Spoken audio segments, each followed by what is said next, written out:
राजस्थान के अलवर में चल रही धीरेन्द्र शास्त्री की कथा, ड्यूटी पर तैनात महिला पुलिसकर्मी ने किया जमकर डांस। अलवर में चल रही पंडित धीरेन्द्र कृष्ण शास्त्री की कथा में एक महिला पुलिसकर्मी भक्ति रस में इतना डूब गई कि ड्यूटी के दौरान ही डांस करने लगी। महिला पुलिसकर्मी के डांस का वीडियो भी सामने आया है, जिसमें वह एक भजन पर जमकर डांस करती हुई नजर आ रही हैं। महिला पुलिसकर्मी ने किया जमकर डांस। राजस्थान के अलवर में इन दिनों बागेश्वर धाम सरकार के नाम से मशहूर पंडित धीरेन्द्र कृष्ण शास्त्री की कथा चल रही है। हर बार की तरह इस कथा में भी लाखों की संख्या में श्रद्धालु वहां पहुंचे हैं, लेकिन इस बार उनकी कथा के दौरान एक महिला पुलिसकर्मी भक्तिभाव में इतना डूब गईं कि वह ड्यूटी के दौरान ही डांस करने लगीं।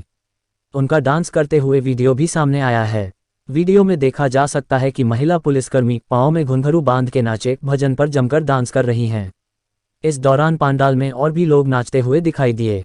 हालांकि पुलिस की ड्रेस में ड्यूटी के दौरान डांस करना कितना सही और कितना गलत है, इस सवाल का जवाब तो पुलिस अधिकारियों को ही देना होगा। सनातन और हिंदू राष्ट्र का मुद्दा फिर चर्चा में। हर बार की तरह धीरेन्द्र शास्त्री ने इस कथा में भी हिंदू राष्ट्र और सनातन की बात की। उन्होंने कहा कि सनातन पर गलत बोलने वाले खुद खत्म हो जाएंगे। सनातन नहीं कभी मिटा है और न ही कभी मिटेगा। सनातन सबसे बड़ा धर्म है। धीरेन्द्र ने कहा कि जनता चाहे तो हिंदू राष्ट्र बन सकता है। मैं अपना काम हमेशा करता रहूंगा। पूर्व केंद्रीय मंत्री भी कथा में पहुंचे। धीरेन्द्र शास्त्री की कथा में राजनीतिक हस्तियां शामिल ना हो, ऐसा शायद ही कभी हुआ हो। इस कथा की शुरुआत में भी पूर्व केंद्रीय मंत्री जितेंद्र सिंह व गहलोत सरकार के मंत्री कार्यक्रम में पहुंचे। इस दौरान ये नेता करीब 3 घंटे कथा में मौजूद रहे। धीरेन्द्र शास्त्री ने अलवर में लगाया दिव्य दरबार, 25 लोगों की अर्जी हुई मंजूर, पर्ची पर लिखकर दिया समाधान। बागेश्वर धाम के पंडित धीरेन्द्र शास्त्री ने शनिवार को अलवर के लोहिया का तिबारा पर दिव्य दरबार लगाया।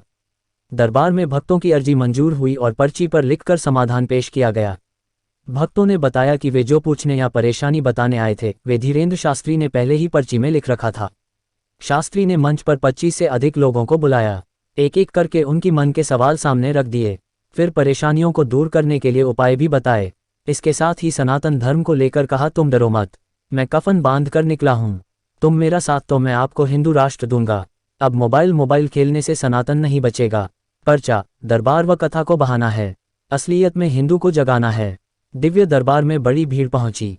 बागेश्वर धाम के पंडित धीरेन्द्र शास्त्री ने शनिवार को अलवर के लोहिया का तिबारा पर दिव्य दरबार लगाया।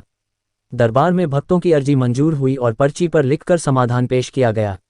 भक्तों ने बताया कि वे जो पूछने या परेशानी बताने आए थे, वे धीरेन्द्र शास्त्री ने पहले ही पर्ची में लिख रखा था। शास्त्री ने मंच पर 25 से अधिक लोगों को बुलाया।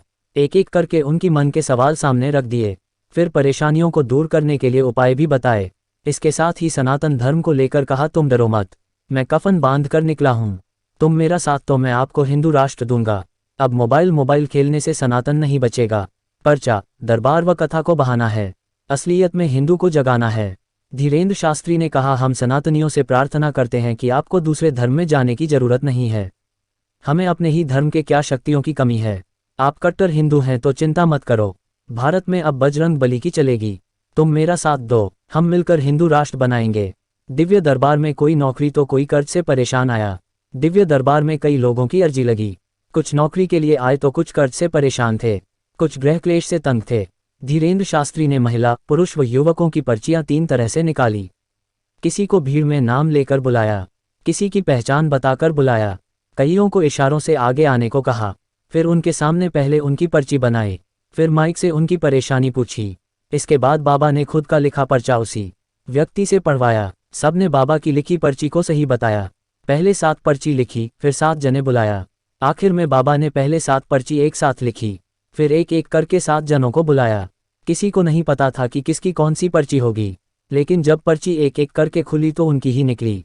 ये जानकर सामने वाले अचंभित रह गए। बहरोड से आया युवक आकाश का पर्ची पर नाम भी लिखा था। बोला, मैंने किसी को कुछ नहीं बताया, मेरा नाम व परेशानी सब सही लिखा था। तिजारा से आए बाबूलाल को शास्त्री ने कहा कि अगले 7 महीने स्थायी नौकरी लग जाएगी। बुजुर्ग गोपाल आए तो रोने लगे। बाबा ने उनको चुप किया। इसके बाद उनके गृह क्लेश की कहानी बताई। तब बुजुर्ग रोने लगा और बागेश्वर धाम के जयकारे लगाने लगा। इस तरह एक एक करके अनेक पर्चियां निकाली। अधिकतर की पूरी तरह सही निकली। सांसद बालकनाथ मंच पर पहुंचे। बालकनाथ ने कहा कि पूरे राष्ट्र में सनातन धर्म की आस्था का केंद्र धीरेन्द्र शास्त्री हैं। पांडवों ने अज्ञातवास में इस भूमि को चुना। हमारे आराध्य देवता हनुमान जी महाराज स्वयं इस धरा पर आकर पवित्र कर चुके हैं। उनके शिष्य को यहाँ पाकर सब आनंदित हैं। मैं इतना ही कहना चाहता हूँ कि हमारे भारत में सनातन की लौ को जगाया है, जन जन तक सनातन के कल्याण के भाव को पहुँचाया है। आने वाले समय में जन जागरण की यात्रा का विशेष योगदान रहेगा। एक तरह से संपन्न राष्ट्र बनाने की आपकी यह भूमिका है। अब गांव गली में सनातन के प्रति लगाव जगा है, जिसमें पूरे विश्व के कल्याण की भावना है, जिसमें आपके ज्ञान दर्शन का विशेष योगदान है। रामकथा में पहुंचे कन्हैया मित्तल और मनोज तिवारी। पंडित धीरेन्द्र शास्त्री ने कहा कि रामकथा में भजन गायक कन्हैया मित्तल व लोक गायक मनोज तिवारी भी पहुंचे। इस दौरान सांसद महंत बालकनाथ आए। वीडियो को अंत तक देखने के लिए आपका धन्यवाद। जय श्री बागेश्वर धाम। ऐसी ही और अच्छी वीडियो देखने के लिए हमारे राज सेठ कहानियां चैनल को लाइक, शेयर और सब्सक्राइब करें। धन्यवाद।